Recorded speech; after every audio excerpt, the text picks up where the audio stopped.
त्यावेळी जे निलंबित झाले होते बफर स्टॉपचा आधार घेऊन खोटा आरोप राजीव गांधीवर त्यांनी लावला आणि हे सगळे वेलमध्ये आले होते. लोकसभा अध्यक्षाच्या अंगावर कागद फेकलीत आणि त्यामुळे निलंबित झाले. फरक दोन्ही वेगळं आहे.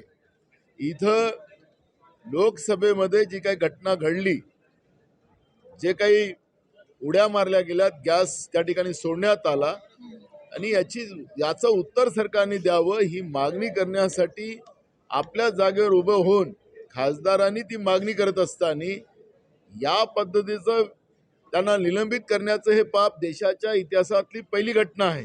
त्यामुळे त्या घटनेशी या घटनेशी जोडू नये आणि आपलं पाप लपवू नये भाजपनं, हे त्याच्यातून आमचं स्पष्टता आहे. गळा घोटण्याचं पाप देशात आणि राज्यात बीजेपी करते आहे. अशा पद्धतीचं चित्र पूर्ण देशामध्ये निर्माण झालेलं आहे. विरोधी पक्षाचे सगळे खासदार आपल्या जागेवर उभे झाल्यानंतर त्यांना हे निलंबित करण्याची एक नवीन प्रथा केंद्रातल्या नरेंद्र मोदीच्या बीजेपीच्या सरकारने सुरू केलेली आहे. जनतेचे प्रश्न मांडण्यासाठी आपल्या जागेवर उभं राहण्याचा अधिकार आहे. कुठलाही खासदार वेलमध्ये आला नाही आणि तरी सुद्धा एकतर्फी निर्णय घेऊन सगळ्या खासदारांना विरोधी पक्षाच्या निलंबित करण्याचं पाप जे बीजेपीने केलं त्याचा आम्ही निषेध करतो. महाराष्ट्र विधानसभेतही आपण पाहिलं असेल, आज आम्ही मुद्दा उपस्थित केला की विरोधी पक्षाच्या एकही आमदाराला विकास निधी द्यायची नाही. हा काही महाराष्ट्राच्या पासून काही वेगळा झालेला भाग नाही आहे. महाराष्ट्रातल्या प्रत्येक भागाचा विकास झाला पाहिजे ही सरकारची जबाबदारी आहे.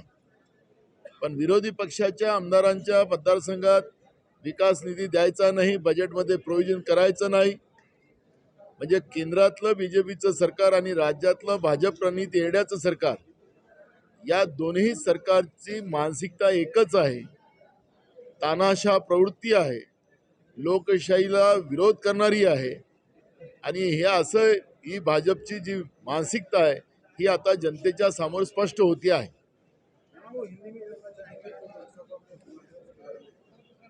आपने देखा होगा कि पार्लियामेंट में अपोजिशन के सभी सांसदों को निलंबित करने का पाप केंद्र के नरेंद्र मोदी के बीजेपी के सरकार ने किया है. संसद अपनी बात रखने के लिए वो अपने चेयर पे खड़े हो सकते हैं, लेकिन जो अपने जगह पे खड़े होने के बाद भी जिस तरह से केंद्र की सरकार ने अपोजिशन के सांसदों को निलंबित किया, उसी तरह महाराष्ट्र के विधानसभा में भी आपने देखा होगा कि अपोजिशन के विधायकों को उसके मतदार संघ के विकास के लिए निधि पैसा नहीं देना, सिर्फ सत्ता पक्ष के ही विधायकों को पैसे देना, बजट प्रोविजन देना,